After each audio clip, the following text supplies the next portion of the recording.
Salam, hər vaxtınız xeyir. Etibarlı xəbərin doğru ünvanı ASTV xəbərin saat 16 olan buraxılışını təqdim edirik. Studiyada Cavid Sadıqovdur. Bakıda Ümumdünya Şəhərsalma Forumunun 13-cü sessiyasının açılış mərasimi keçirilib. Prezident İlham Əliyev və 1-ci xanım Mehriban Əliyeva tədbirdə iştirak ediblər. Prezident İlham Əliyev və BMT-nin məskunlaşma proqramının icraçı direktoru Ana Klaudiya Rosbach sessiyada iştirak edən dövlət və hökumət başçılarını, nümayəndə heyətlərinin rəhbərlərini qarşılayıblar.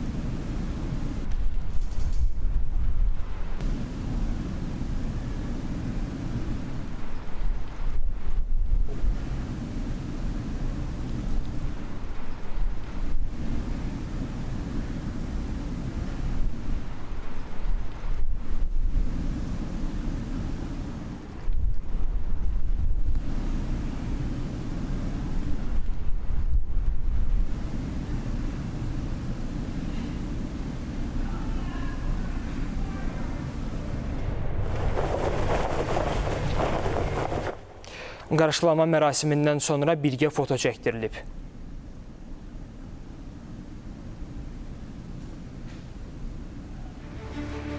Sonra BMT-nin məskunlaşma proqramı tərəfindən hazırlanmış VUF 13-ün açılışına həsr olunmuş video şərh nümayiş etdirilib və mədəni proqram təqdim olunub. Cadeira, mesa, aparato,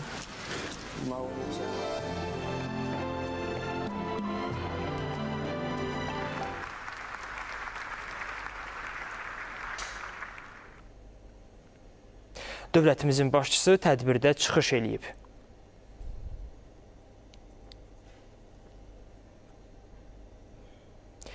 Azərbaycan tarixi abidələri və mədəni irsi ilə məşhur olan şəhərlərlə zəngindir. Bu barədə Prezident İlham Əliyev VUF 13-ün rəsmi açılış mərasimində bildirib. Dövlət başçısı qədim şəhərlərimizin zəngin tarixi ilə bağlı məlumatları çıxışı zamanı xüsusi qeyd edib.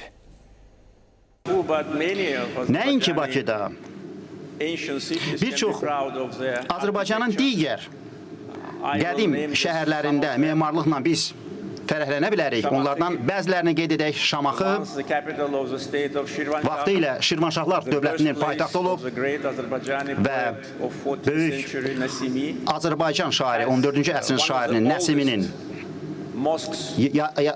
yaratdığı bir yer olubdur və orada 743-cü ildə tikilmiş məscid var. Naxçıvan, Atabəylər dövlətinin keçmişdə paytaxtı olub. O, Əcəmi Naxçıvani böyük Azərbaycanlı memarında olduğu yerdir və Möminə Xatun türbəsi onun tərəfindən tikilmişdir, 12-ci əsrdə tikilmişdir. Gəncə dünyanın ən qədimi şəhərlərindən biridir. Bu da digər Azərbaycanın mühüm və çox tanınan şairi, 12-ci əsrin şairi Nizaminin doğulduğu bir məkandır və bugün Bakı öz tarixi simasını qoruyub saxlayır. Qəbələ, Şəki paytaxt olublar və Qafqaz Almaniyanın mərkəzlərindən biri olublar və bir çox tarixi abidələr var və Şəkinin yanında Kiş kəndində olan kilsələrdən biri bəlkə də dünyanın ən qədim kilsələrindən biridir və həmçinin bizim ulu babalarımızın istedadı da məhz Lahıc qəsəbəsində görünür və kəndin yarandığı əsrdə məhz kanalizasiya sistemi qurulmuşdur və o bugünə qədər işləyir. Qarabağın tacı, Şuşa şəhəri demək olar ki 30 il ərzində işğal altında olubdur. Hal-hazırda orada demək olar ki sıfırdan yenidən qurma işləri aparılır. Onun ziyan dəymiş qalası bərpa olunur. Qarabağ və Şərqi Zəngəzurda 5 yeni tunel tikiləcək. Bunu Prezident İlham Əliyev VUF 13-ün rəsmi açılış mərasimində çıxışı zamanı bildirib. Dövlət başçısı işğaldan azad edilmiş ərazilərdə ümumilikdə 500 körpünün inşasının planlaşdırıldığını da qeyd edib. Orada hər tərəfli miqyaslı dağıntılar olubdur. Və burada ziyarətçilər, məsələn, Ağdamı Hiroşimaya bənzədirlər. Biz onu Qafqazın Hiroşiması adlandırırıq. Çünki şəhər demək olar ki, mövcud deyil. Hər bir şey yerlə yeksan olunubdur və Hiroşimadan fərqli olaraq o bir gün ərzində deyil, atom bombası zərbəsi nəticəsində o uzun illər ərzində işğalın nəticəsində baş veribdir və bugün ictimai binalar, bütün orada hər bir şey tamamilə dağılıb və hal-hazırda orada yenidən qurma işləri aparılır və bununla şəhərin baş planları hazırlanır. Mən burada bir çox rəqəmləri sitat gətirə bilərəm. Tutaq ki, tunellərin uzunluğunu, yəni bu 5 il ərzində biz çəkdiyimiz tunellərin uzunluğu 70 kilometr. 450 körpü salınıb. 500-dən 450 körpü salınıb və bu elektrik enerji stansiyaları, su təchizatı, su ambarları, evlər, məktəblər, xəstəxanalar, beynəlxalq, 3 beynəlxalq hava limanı, bütün bunlar 5 il ərzində görülübdür və biz bu torpağın yəsi olduğunu göstərir. Biz digərlərindən fərqli olaraq, hansılar ki gəlmişlər yalnız dağıntıları etməyə, biz onlardan fərqli olaraq yaradırıq. Prezident İlham Əliyevin bugün Gürcüstanın baş naziri İrakli Kobaxidze ilə görüşü olub. Dövlətimizin başçısı bu ilin aprelində Gürcüstana dövlət səfərini məmnunluqla xatırlayıb. Bu səfərin münasibətlərimizin möhkəmlənməsi işinə verdiyi töhfəni qeyd edib. Prezident İlham Əliyev bugün imzalanacaq sənədlərin əməkdaşlığın genişləndirilməsi baxımından əhəmiyyətinə toxunub. Qəbula görə dövlətimizin başçısına minnətdarlığını bildirən qonaq Azərbaycanda olmaqdan xüsusi məmnunluq hissi keçirdiyini deyib. Prezident İlham Əliyevin rəhbərliyi ilə Azərbaycan xüsusilə Qarabağ torpaqlarında sürətli və geniş miqyaslı inkişaf yolu keçir. Bu fikirləri Bakıda keçirilən Ümumdünya Şəhərsalma Forumunun 13-cü sessiyası çərçivəsində liderlər sessiyasında Özbəkistan Prezidenti Şavkat Mirziyoyev bildirib. Aziz dostlar, Bugün Xəzərin incisi olan gözəl Bakı şəhərində keçirilən konferansın yüksək səviyyədə təşkilinə və bizə göstərilən səmimi qonaqpərvərliyə görə Azərbaycan Respublikasının Prezidenti İlham Əliyev cənablarına dərin minnətdarlığımı bildirirəm. Zati aliləri, sizin rəhbərliyinizlə Azərbaycan xüsusilə Qarabağ torpaqlarında sürətli və geniş miqyaslı inkişaf yolu keçir. Qısa müddət ərzində azad edilmiş ərazilərdə bütöv şəhərlər bərpa olunub, yeni yaşayış kompleksləri və müasir infrastruktur obyektləri inşa edilib. Fürsətdən istifadə edərək vurğulamaq istəyirəm ki, Özbəkistan belə nəcib təşəbbüslərə layiqli töhfə verməyə hazırdır. WUF 13 qlobal mənzil böhranının həlli üçün mühüm platformadır. Bu barədə Kenya Prezidenti William Samoei Ruto WUF 13-ün açılış mərasimində çıxışında danışıb. Qlobal mənzil problemi bugün dünyanın demək olar bütün ölkələri üçün ən ciddi çağırışlardan biridir. Statistikaya görə dünyada 3 milyard insan qeyri-kafi yaşayış şəraitindən əziyyət çəkir. 1 milyard insan gecə qondularda yaşayır. 300 milyon insan isə evsizdir. Bunlar sadəcə rəqəmlər deyil, insanlardır, ailələrdir, uşaqlardır. Məhz bu səbəbdən WUF 13 kimi beynəlxalq platformalar şəhərsalma, sosial ədalət və mənzil hüququ məsələlərinin müzakirəsi baxımından mühüm rol oynayır. Çünki mənzilə sahib olmaq insanın əsas hüquqlarından biridir. Ümumdünya Şəhərsalma Forumunun 13-cü sessiyasının açılış mərasimindən daha ətraflı məlumatlar əməkdaşımız Vüsal Mətləb çatdıracaq. Vüsal, buyurun, efirdəsiz sözü sizə ötürürük. Hamı üçün mənzil, təhlükəsiz və dayanıqlı şəhərlər və yaşayış məskənləri. BMT-nin Ümumdünya Şəhərsalma Forumunun hazırda Bakının ev sahibliyi etdiyi forumun əsas mövzusu bundan ibarətdir. 13-cü sessiyada 180-dən artıq ölkədən 45 mindən çox qonaq iştirak eləyir. Həm iştirakçı sayı, iştirakçı ölkələrin coğrafiyası, həm də müzakirə predmeti, müzakirə istiqamətləri deməyə əsas verir ki, bugün dünyanın diqqət mərkəzi, daha doğrusu bu həftə, çünki tədbir forum mayın 17-sindən başlayaraq 22-sinə qədər davam edəcək. Bu həftə ərzində dünyanın diqqət mərkəzi məhz Bakıda olacaq. Azərbaycanın isə bölüşmək üçün böyük təcrübəsi var. Birinci növbədə Bakının, ölkəmizin qədim şəhərlərinin tarixinin qorunaraq müasir şəhərsalma nümunələrinin yaradılması, ikinci bir istiqamət isə son 6 ildə uğurla realizə edilən və dünya üçün unikal bir modelə çevrilən Qarabağ və Şərqi Zəngəzurun qurulması. İkinci Qarabağ müharibəsindən sonra Azərbaycan bir model yaradıb, öz gücü hesabına tamamilə məhv olmuş şəhərlər üzərində, artıq buna şəhərlər də demək olmazdı, torpaq üzərində yeni şəhərlər boyatıb. Prezident İlham Əliyevin də qeyd etdiyi kimi Qafqazın Xerasiması adlandırılan Ağdamda və digər ona oxşar vəziyyətə salınmış şəhərlərimizdə, kəndlərimizdə yeni şəhərlər qurulur. Və bu baxımdan Azərbaycanın bu təcrübəsi dediyimiz kimi bütün dünya üçün maraqlıdır. Və bugün bu forumda bu həftə həm Azərbaycanın təcrübəsi, həm ümumiyyətlə təcrübə mübadiləsi baxımından əhəmiyyətlidir. Təcrübələrin bölüşülməsi baxımından əhəmiyyətlidir. Eyni zamanda əməkdaşlıq əlaqələrinin inkişaf etdirilməsi və təbii ki, problemlərin, təhdidlərin müzakirə olunması baxımından. Bu sahədə təhdidlər də, problemlər də yox deyil. Təkcə bir faktı qeyd edək ki, 19-cu əsrdə dünya əhalisinin cəmi 15% şəhərlərdə yaşayırdısa, bugün bu rəqəm artıq 55%-ə çatır.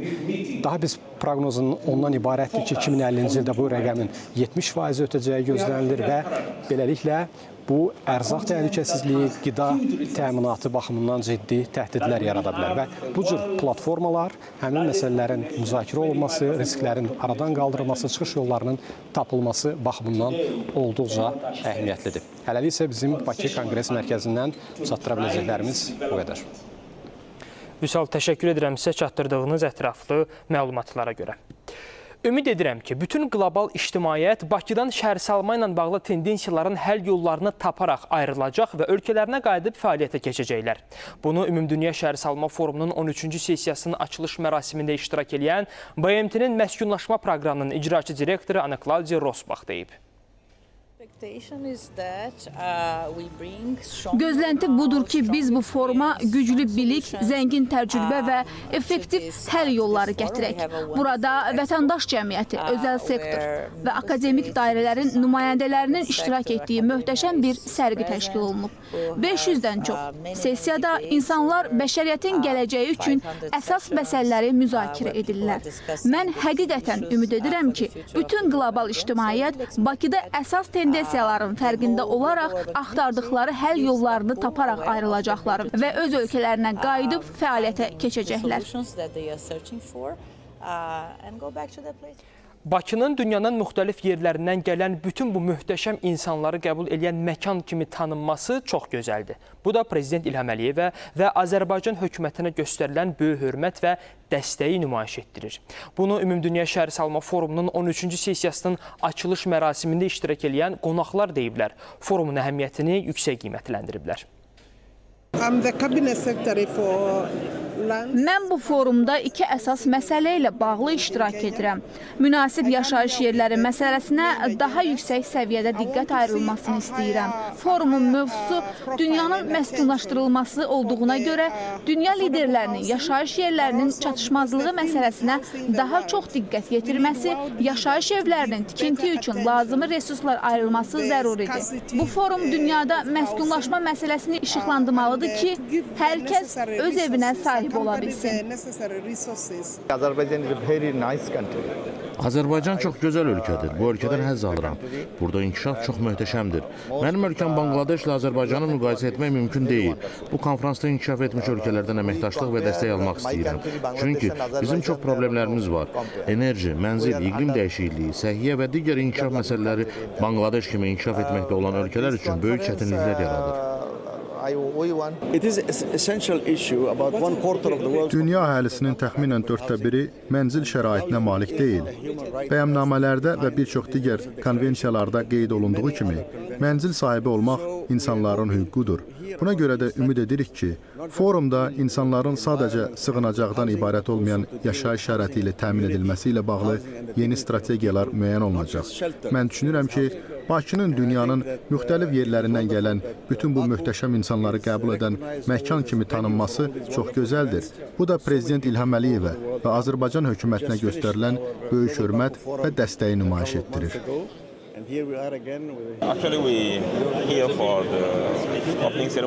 İnsanlara çatdırmaq istəyirik ki, şəhərsalma yalnız inkişaf etmiş ölkələrin problemi deyil. Bu inkişaf etməkdə olan ölkələr üçün də böyük bir problemdir. Düşünürük ki, hər kəs, hətta ən kasıb insanlar belə davamlı və əlçatan mənzil ilə təmin olunmağa layiqdir. Bizim forumda iştirak etmə səbəbimiz də budur.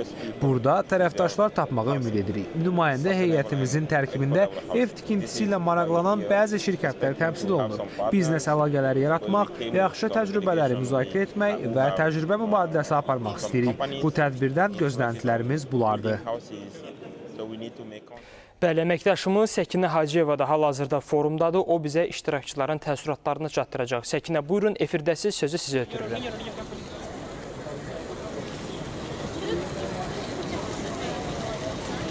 Ümumdünya Şəhərsalma Forumunun 13-cü sessiyası öz işini davam etdirir. Biz isə buradakı iştirakçılarla, qonaqlarla söhbətlərimizi davam etdiririk və hal-hazırda da yanımda Afrikadan olan 2 qonaq var və onlardan da ümumi forumla bağlı və açılış mərasimi ilə bağlı fikirlərini öyrənəcəyik. Hello.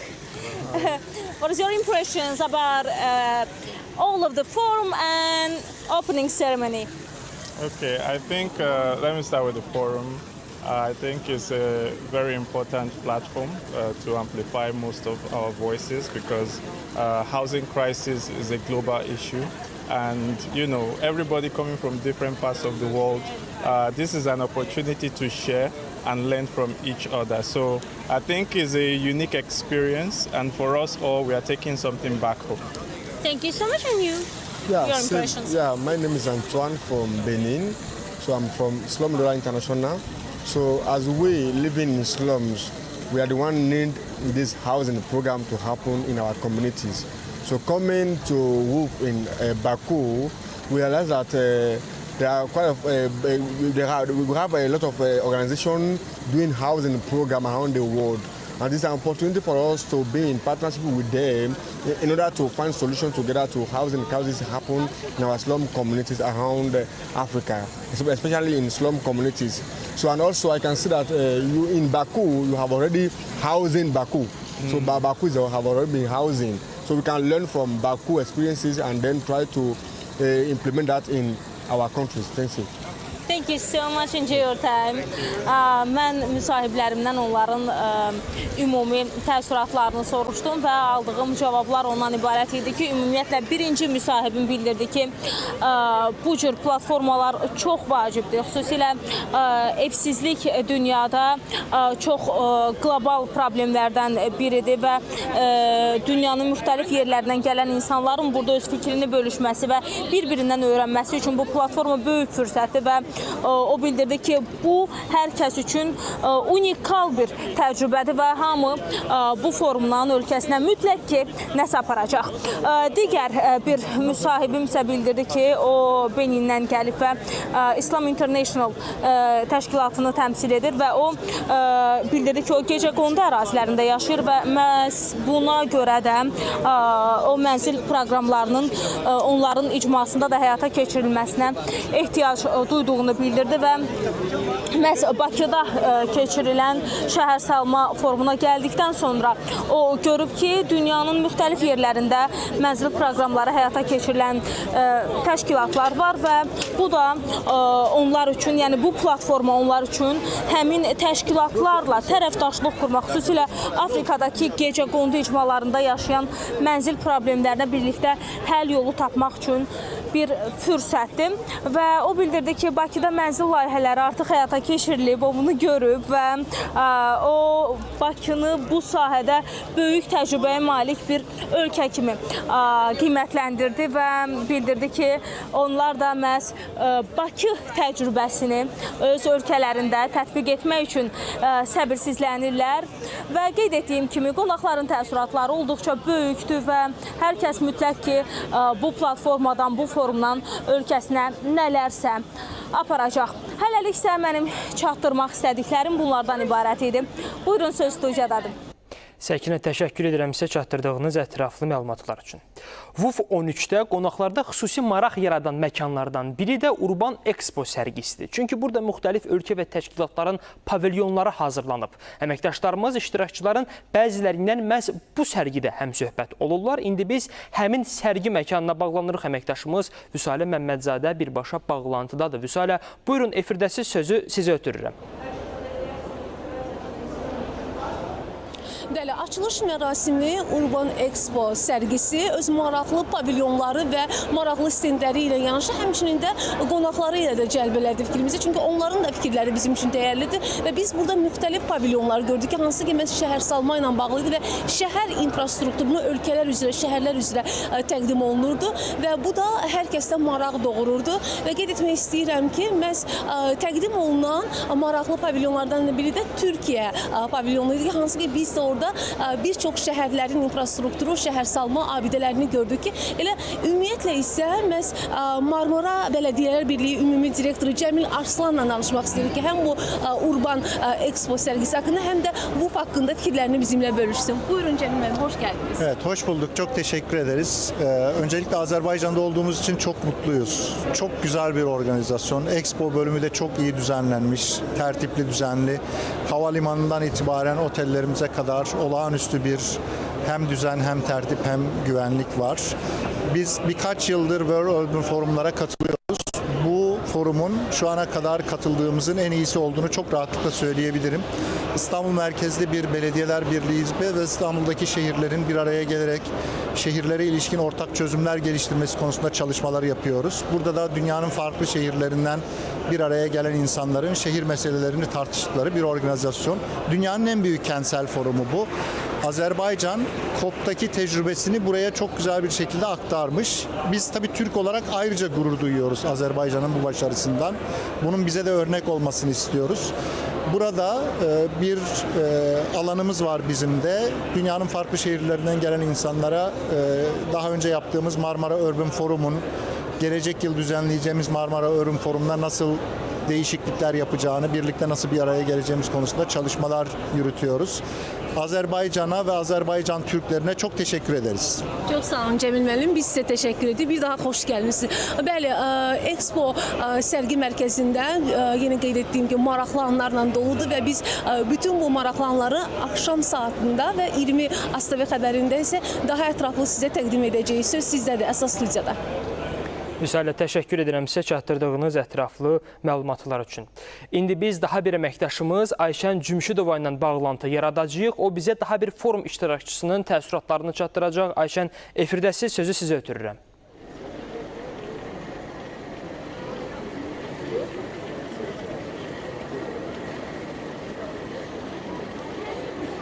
Bəli, Ümumdünya Şəhərsalma Forumunun 13-cü sessiyasının tədbirləri davam edir və hər bir tədbirdə sözsüz ki, müasir şəhərlərin salınması və bu yöndə problemlərin həlli istiqamətinə yönəlib. İndi isə hazırda yanımda həmin tədbirlərdən birində iştirak edən Hindistanda Birləşmiş Millətlər Təşkilatının rezident koordinatoru Stefan Friesend var. Hello. Hello. What can you say about the forum and what are your expectations for the forum? Well, I can say that I'm very impressed about the forum. Certainly the placement in a huge stadium and the enormous amount of people coming to this forum is very, very impressive. I am from the United Nations. Of course, we are here to facilitate the exchange of experiences between different countries. I myself, I work as the resident coordinator in India, so I'm very much interested to, on the one hand, share experiences that we have had in India, because India has the biggest and largest urban transformation worldwide at the moment in place. But at the same time, I'm here also to learn about good practices from other countries. Thank you. O burada olduğundan çox məmnun olduğunu bildirdi. Eyni zamanda bu forumun böyük bir stadionda keçirilməsi və bura gələn çox sayda insan həqiqətən çox təsirləndirdiyini qeyd etdi və bildirdi ki, Birləşmiş Millətlər Təşkilatından və təbii ki, biz burada müxtəlif ölkələr arasında təcrübə mübadiləsini asanlaşdırmaq üçün iştirak edirik. Mən özüm deyir ki, Hindistanda rezident koordinar kimi çalışıram. Buna görə də bir tərəfdən Hindistanda əldə etdiyimiz təcrübəni bölüşməyə çox maraqlıyam. Çünki Hindistan ən böyük və geniş miqyaslı şəhər transformasiyasına malik ölkələrdən biridir və bu təcrübəni burada bölüşmək eyni zamanda sizin ölkənin şəhərsalması ilə bağlı həyata keçirdiyiniz təcrübələri sizdən öyrənmək çox məmnun olduğunu bildirdi. Və gördüyünüz kimi şəhərsalma forumundan gözləntilər və maraq olduqca böyükdür və biz də ATV xəbər olaraq daha ətraflı tədbirlərdən həyata keçirilən müzakirələrlə bağlı ətraflı məlumatlar verməyə çalışacağıq. Hələ ki bizdən bu qədər. Buyurun, söz yenidən sizdədir. Ayşən, təşəkkür edirəm sizə çatdırdığınız ətraflı məlumatlara görə. Ümumdünya Şəhərsalma Forumunun iştirakçıları Bakıda aparılan müzakirələrin və qəbul olunan qərarların gələcəkdə real addımlar atılmasında xüsusi rol oynayacağını bildirirlər. Qonaqlar forumu yüksək qiymətləndirərək gözləntilərin böyük olduğunu qeyd edirlər.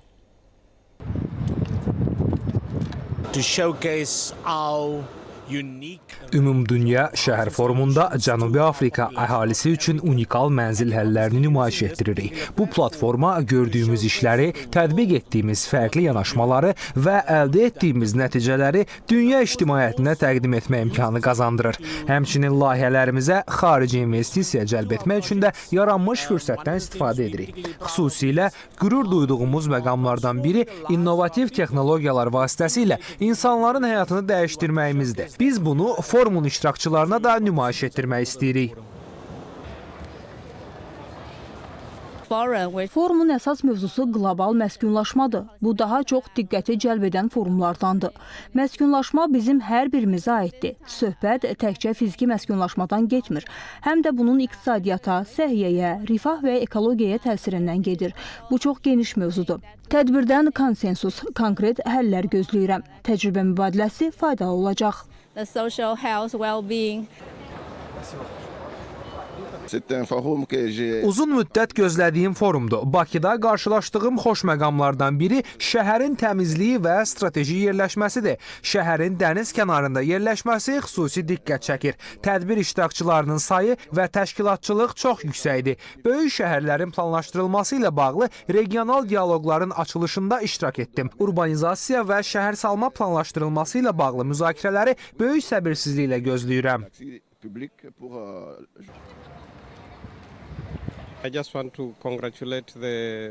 Möhtəşəm şəkildə təşkil olunmuş tədbir münasibəti ilə Azərbaycan xalqını və hökumətini təbrik etmək istəyirəm. Düşünürəm ki, ölkəyə gəldiyimiz andan etibarən qeydiyyat, təhlükəsizlik və digər bütün proseslər olduqca sürətli və yüksək səviyyədə təşkil olunub. Ümumilikdə planlaşdırma mükəmməldir. Xüsusilə xoşuma gələn məqamlardan biri gənclərin iştirak məsələsinə göstərilən diqqətdir. Mən Afrikadan gəlirəm və bizim qitədə orta yaş həddi təxminən 19-dur. Buna görə də hesab edirəm ki, gənclər dünyanın gələcəyi ilə bağlı qərarların qəbulunda əsas rol oynamalıdır.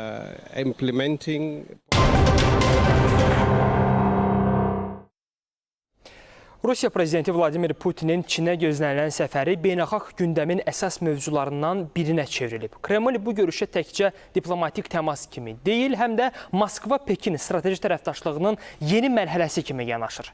Detalları Moskvadan bizimlə birbaşa bağlantıda olan xüsusi müxbirimiz Zakir Musayevdən öyrənməyə çalışacağıq. Zakir, hər vaxtınız xeyir. Vladimir Putinin Çinə səfərindən gözləntilər nələrdir? Buyurun, söz sizdədir.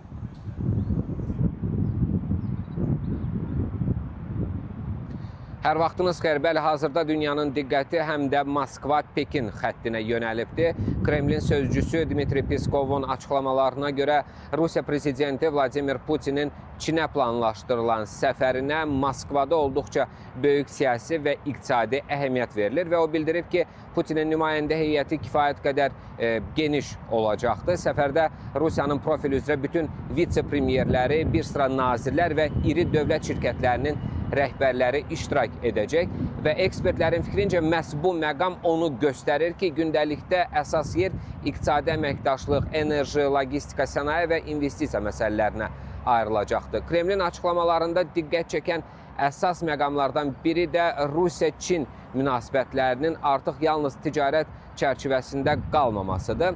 Moskva bildirir ki, iki ölkə arasında təhsil, humanitar əlaqələr, texnologiya və regional təhlükəsizlik sahələrində də əməkdaşlıq sürətlə genişlənir. Ümumiyyətlə, rəsmi Moskva hesab edir ki, iki ölkə rəhbəri arasında keçirilən hər bir görüş münasibətlərə yeni impuls verir.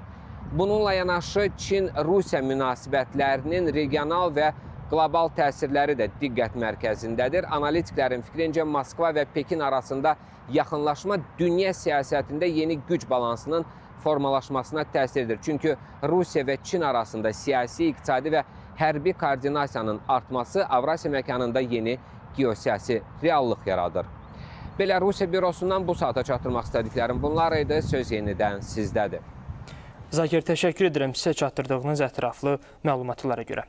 Belarusda nüvə təlimləri başlayıb. Rusiya Silahlı Qüvvələri ilə birgə keçirilən manevrlar zamanı Belarus bölmələri nüvə sursatlarının daşınması və onların tətbiqinə hazırlıq tapşırıqlarını yerinə yetirir. Bu barədə Belta Agentliyi Belarusun Müdafiə Nazirliyinə istinadən məlumat yayıb. Nazirliyi təlimlərin planlı xarakter daşıdığını bildirib. Məlumata görə təlimlərin əsas məqsədi silah və hərbi texnikanın hazırlıq səviyyəsini yoxlamaq, həmçinin şəxsi heyətin peşə hazırlığını təkmilləşdirməkdir. Təlimlərə raket qoşunları və aviasiya bölmələri cəlb olunub.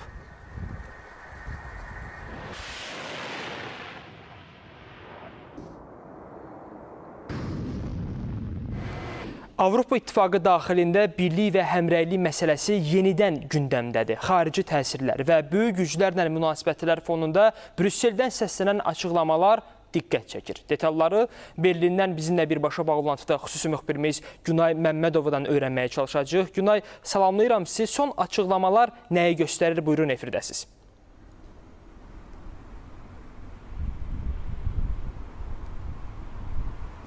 Bəli, Birləşmiş Ştatlar Çin və Rusiya parçalanmış Avropaya üstünlüyü verir. Bunu Kaja Kallas bəyan edib. Avropa İttifaqının xarici siyasət üzrə ali nümayəndəsi bildirib ki, xarici güclər Avropa İttifaqını sevmir.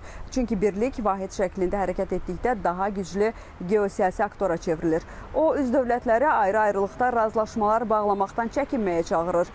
Kallasın sözlərinə görə Birləşmiş Ştatlar administrasiyası xüsusilə Donald Trump dövründə vahid Avropa İttifaqına ehtiyatla yanaşır. Çünki bu halda Brüssel Vaşinqton üçün bərabər gücə malik tərəfdaşa çevrilir. O qeyd edib ki, yalnız Birləşmiş Ştatlar deyil, həmçinin Çin və Rusiyada güclü və Birləşmiş Avropada maraqlı deyil. Səbəb isə qeyd etdiyim kimi sadədir. Üzv ölkələr birlikdə hərəkət etdikdə daha güclü və təsirli olurlar. Kallas vurğulayıb ki, böyük dövlətlər üçün ayrı-ayrı ölkələrlə işləmək daha asandır və bu parçala və hökm sür strategiyasının bir hissəsi kimi qiymətləndirilir.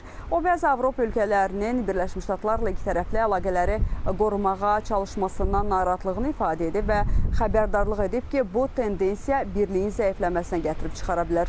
Avropa diplomatiyasının rəhbəri üzv dövlətləri Avropa İttifaqını qorumağa və əsas razılaşmaları məhz birlik çərçivəsində həyata keçirməyə çağırıb. Onun sözlərinə görə böyük güclərin Avropa İttifaqını zəiflətmək istəməsinin əsas səbəbi də məhz onun birlik halında daha güclü olmasıdır.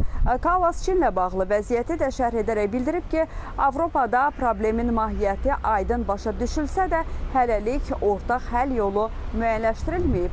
Qeyd edim ki, iki əsas seçim mövcuddur. Ya sənaye subsidiyalarının artırılması davam etdiriləcək, ya da Avropa İttifaqı öz iqtisadi alətlərindən xarici investisiyalara nəzarət, dövlət satın almaları və xam mal mənbələrin şahiələndirilməsi kimi mexanizmlərdən daha sərt şəkildə istifadə edəcək.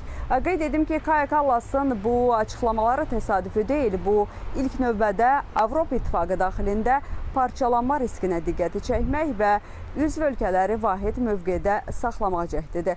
Brüssel hesab edir ki, ayrı-ayrı dövlətlərin böyük güclərlə ikitərəfli razılaşmalara üstünlük verməsi Avropa İttifaqının ümumi təsir imkanlarını zəiflədə bilər. Məhz buna görə də Kallas həm xəbərdarlıq eləyir, həm də siyasi mesaj verir. Avropa yalnız birlik halında qlobal səviyyədə güc mərkəzi kimi çıxış edə bilər. Əks halda isə xarici təsirlərə qarşı daha həssas olacaq.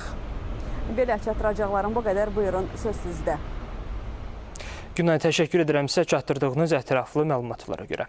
Rusiyanın Belqrad vilayəti növbəti dəfə Ukraynanın hava hücumuna məruz qalıb. Borisovka yaşayış məntəqəsinə endirilən dron zərbələri nəticəsində 2 nəfər həlak olub, daha 2 mülki şəxs xəsarət alıb. Bu barədə regional operativ qərargah məlumat yayıb. Ərazidəki mini avtomobillərinə ciddi ziyan dəydiyi bildirilir.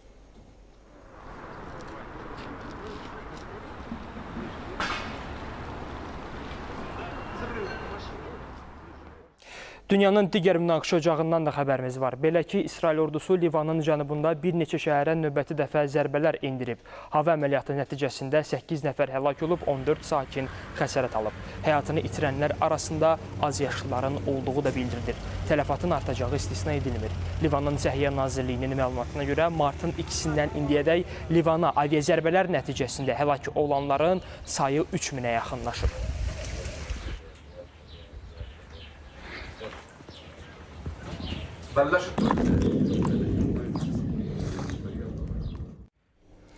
İsrail ordusu Qəzə zolağının mərkəzində hava əməliyyatı keçirib. Anadolu Agentliyi Fələstin mediasına istinadən bildirir ki, İsrailə məxsus pilotsuz uçuş aparatları Deyr Əl-Bəlah şəhərində Əqsa şəhidləri xəstəxanası yaxınlığında ərzaq paylama məntəqəsini hədəfə alıb. Hava zərbələri nəticəsində 3 Fələstinli həyatını itirib, çox sayda sakin xəsarət alıb. Yaralılardan bəzilərinin vəziyyəti ağır qiymətləndirilir. Anklavın Səhiyyə Nazirliyinin məlumatına görə 2023-cü il oktyabrın 7-sindən bu yana İsrail ordusunun Qəzə zolağına hücumları nəticəsində həyatını itirənlərin sayı 72763-ə çatıb.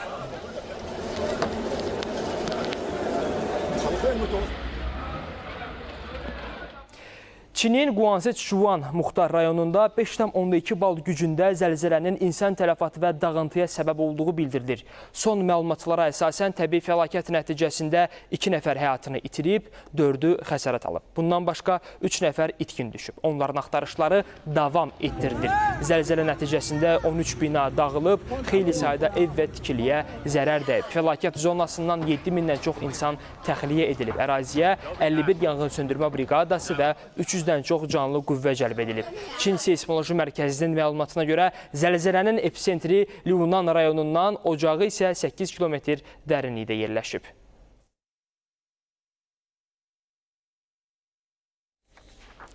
Banqladeşdə qızılca xəstəliyi yüzlərlə azyaşlının ölümünə səbəb olub. Ölkənin səhiyyə rəsmilərinin məlumatına görə son 2 ayda 459 azyaşlı epidemiyanın qurbanı olub. Ən çox yoluxma faktı paytaxt Dəkkədədir. Burada 31565 nəfər qızılcaya yoluxub ki, onlardan 200-ü həyatını itirib.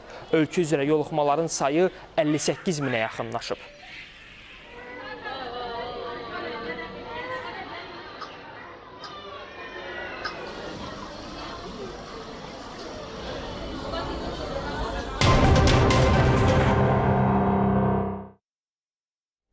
Bakıda Serbiyanın prezidenti Aleksandar Vučićlə Azərbaycanın işgüzar dairələrinin nümayəndələri arasında görüş keçirilib. Görüşdə iki ölkə arasında iqtisadi əməkdaşlığın genişləndirilməsi, ticarət və investisiya əlaqələrinin inkişafı və biznes dairələri arasında yeni tərəfdaşlıq imkanları müzakirə olunub. Azərbaycan şirkətlərinin Serbiyaya biznes missiyasının təşkili və yeni layihə imkanlarının müəyyənləşdirilməsi istiqamətində işlərin davam etdirildiyi bildirilib.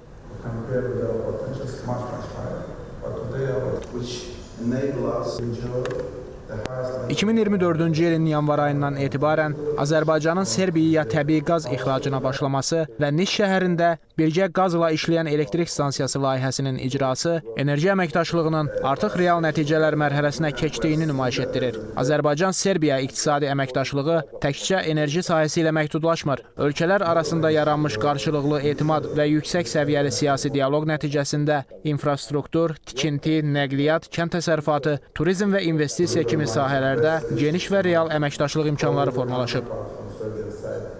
İki ölkənin biznes dairələri arasında birbaşa əlaqələrin gücləndirilməsi, qarşılıqlı investisiyaların təşviqi və konkret layihələr üzrə əməkdaşlığın genişləndirilməsi əhəmiyyətlidir. Azərbaycan şirkətlərinin Serbiya bazarında fəaliyyəti gələcək iqtisadi tərəfdaşlıq üçün mühüm imkanlar yaradır.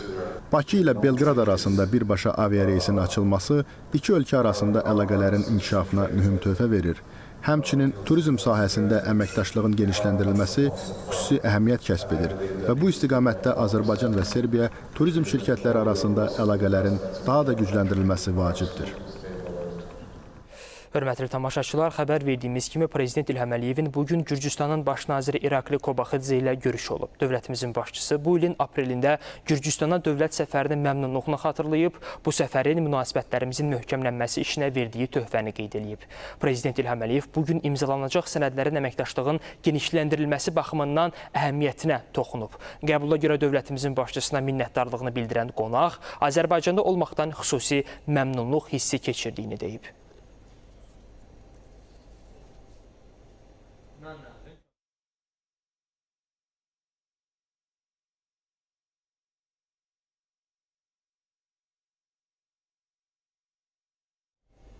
VUF 13 həm də ölkələr arasında təcrübə mübadiləsi və dialoq platformasıdır. Müxtəlif ölkələrdən gələn iştirakçılar da bu təcrübə mübadiləsindən, dialoqlardan gözləntiləri yüksəkdir. Elə bu haqda əməkdaşımız Rauf Məmmədov birbaşa bağlantıda Türkiyəli iştirakçı ilə həmsöhbət olacaq. Rauf, buyurun, efirdəsiz, sizi eşidirik.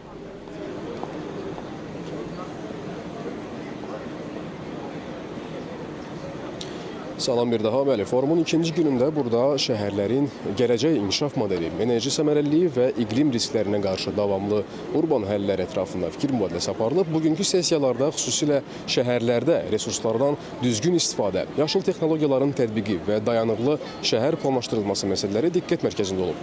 Müxtəlif ölkələrdən gələn ekspertlər urbanizasiya prosesində yeni yanaşmaların vacibliyini vurğulayıblar.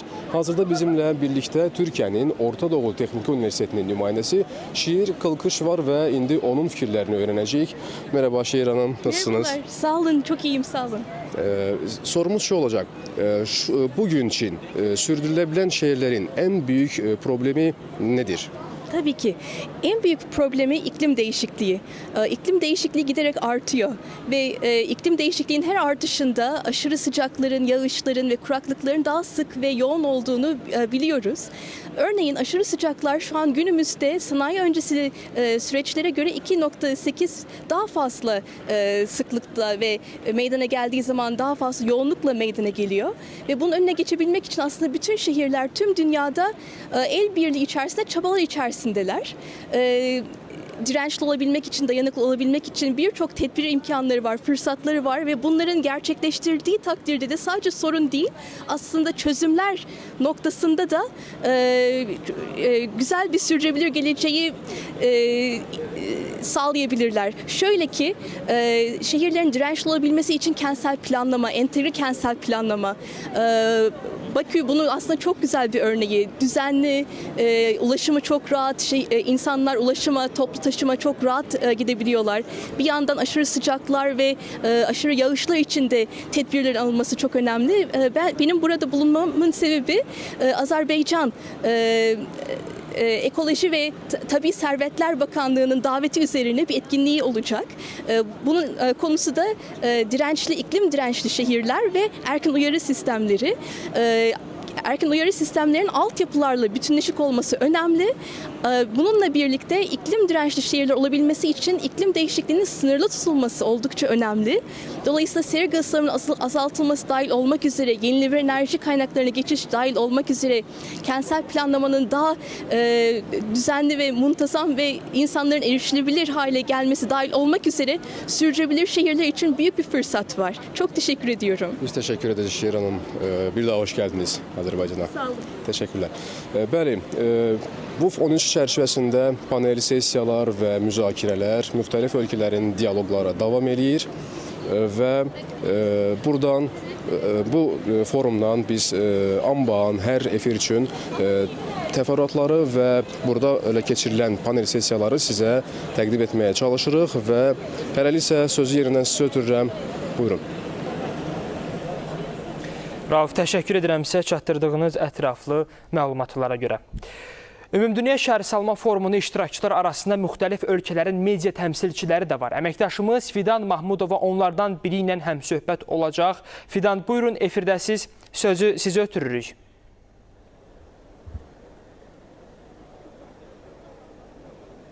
Bəli, Ümumdünya Şəhərsalma Forumunun ikinci günündə biz fəaliyyətimizi davam etdiririk və burada müxtəlif ölkələrdən gələn qonaqlar var və biz onlarla həmsöhbət olmağa çalışırıq. Elə yanımda da Hindistandan gələn nümayəndə var. Biz də onun forumdan gözləntilərini öyrənməyə çalışacağıq. Hi, sir. Firstly, welcome to Azerbaijan.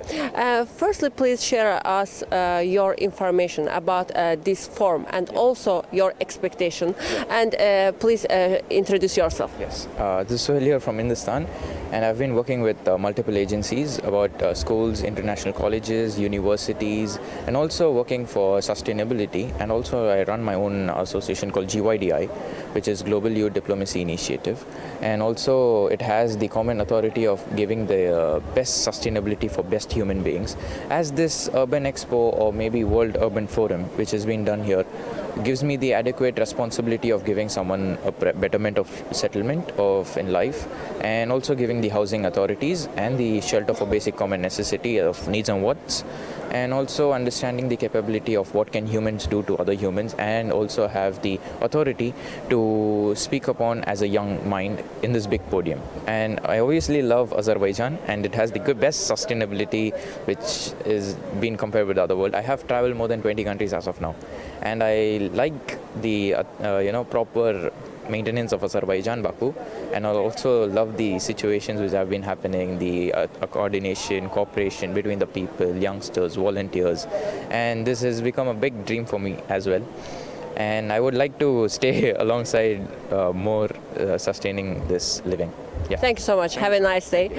Bəli, müsahibim bildirdi ki, o Hindistandan gəlib, öz şəxsi şirkəti var və burada Urban Expo-da o müxtəlif şirkət nümayəndələri ilə kommunikasiyalara keçə bilir, yeni şeylər öyrənə bilir. Həm də bildirdi ki, mən gənc olduğum üçün mənim üçün çox yaxşı bir fürsətdir bu. Digər insanlarla kommunikasiyalara girə bilirəm, inteqrasiyalar baş tuta bilir, yeni əməkdaşlıqlar yarana bilir. Həmçinin Ümumdünya Şəhərsalma Forumunun da kifayət qədər uğurlu olduğunu bildirdi və qeyd etdi ki, ümumiyyətlə Azərbaycanın məkan olaraq seçilməsi çox yaxşı bir şeydir. Çünki biz burada digər ölkələrin müxtəlif nümayəndələri ilə, həmçinin regionda olan, Qafqazda olan ölkələrin nümayəndələri ilə də həmsöhbət ola bilirik və qeyd etdi ki, xüsusilə Azərbaycanlılar kifayət qədər qonaqpərvərdirlər və Azərbaycanda olmaqdan da kifayət qədər şad olduğunu bildirdi müsahibim.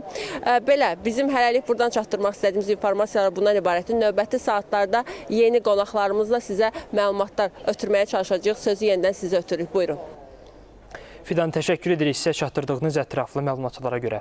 Bakıda keçirilən Ümumdünya Şəhərsalma Forumunun 13-cü sessiyasının iştirakçıları həm də Azərbaycan mədəniyyəti, incəsənəti ilə yaxından tanış olurlar. Bu barədə əməkdaşımız Ayşən Cümşüdova məlumat verəcək. Ayşən, buyurun, siz birbaşa bağlantıdasınız. Təfərrüatlar sizdə.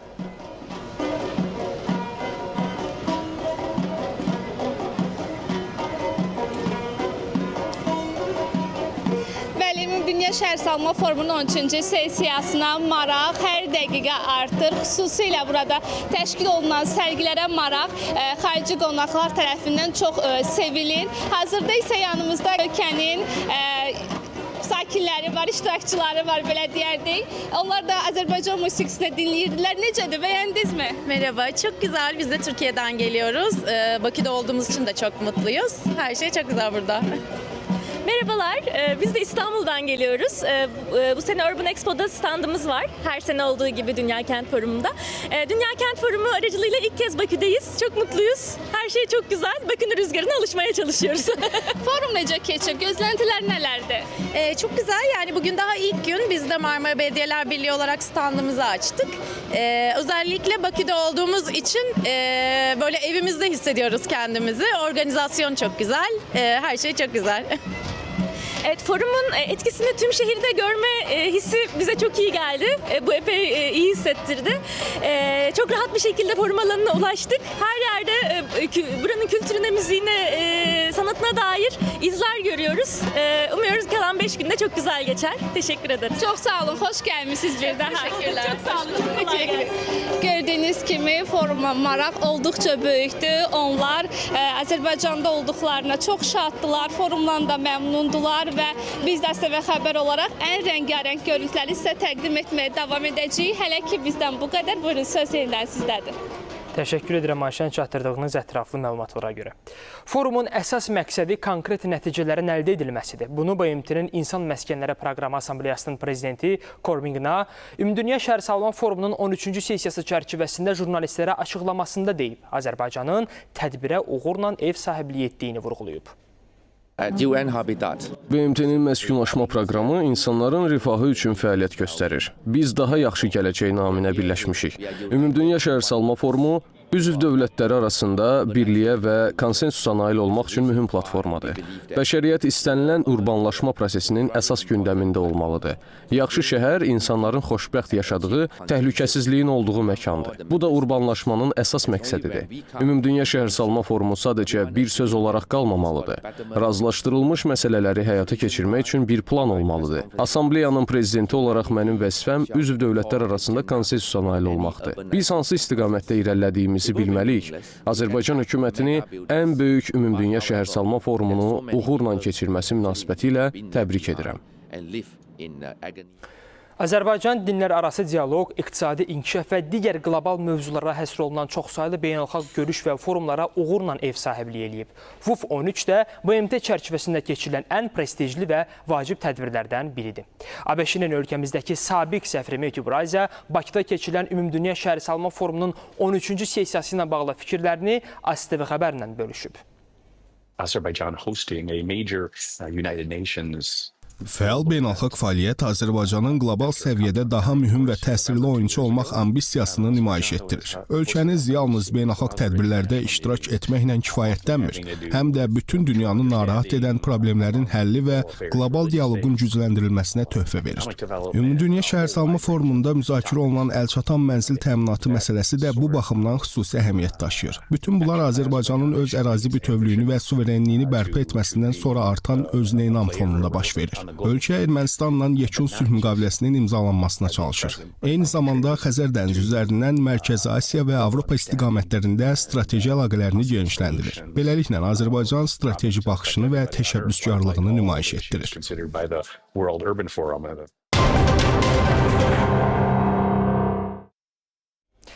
Prezident İlham Əliyev bugün Çin Xalq Respublikası Dövlət Şurasının baş nazirinin müavini Can Guoqini qəbul edib. Bununla bağlı hazırlanan geniş video materiala bugünkü proqramımızda baxa bilərsiniz.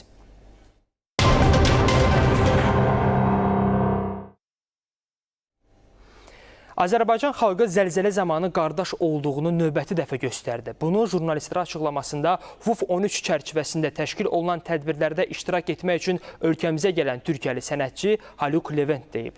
O, Türkiyənin zəlzələdən zərər çəkmiş şəhərlərində bərpa işlərinin davam etdirildiyini bildirib. Dayanıqlı şəhərlərin əsasını güclü infrastrukturun təşkil etdiyini vurğulayıb. Azerbaycan halkına müteşekkiriz. Deprem zamanı bizlere çok destek verdiler, koştular. Kardeş olduğumuzu hissettirdiler. Şu anda çalışmalar sürüyor. Ben Ahbap Derneği Başkanı olarak elimden geleni yapıyorum. Tabii en başta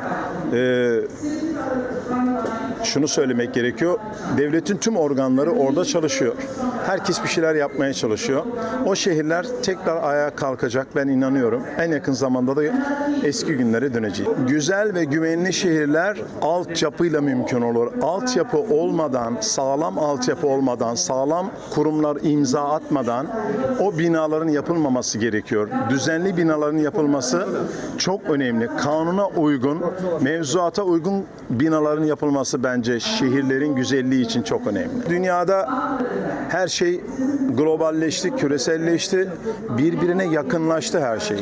Bir dakika içerisinde bütün dünyaya sesimizi duyurabiliyoruz. Onun için artık dünyadaki yeni teknolojilerin ama aynı zamanda insana huzur ve gerçekten topluma huzur veren teknolojilerin yapılarının çevreye ve şehirciliğe kazandırılması lazım. Çevre olmadan, nefes almadan yaşamanın anlamı yok. Yani bizler güzel binalar, güzel şeyler görebiliyoruz ama onu süsleyen, o oksijeni alamıyorsanız, yolda yürürken arkadaşınızla, eşinizle, dostunuzla o güzelliği alamıyorsanız o şehir ruhsuzdur, o şehir ölüdür. Bu nedenle şehir ne kadar güzel olursa olsun çevresi, toplumsal alandaki mutluluğu veremiyorsa o şehir kötüdür.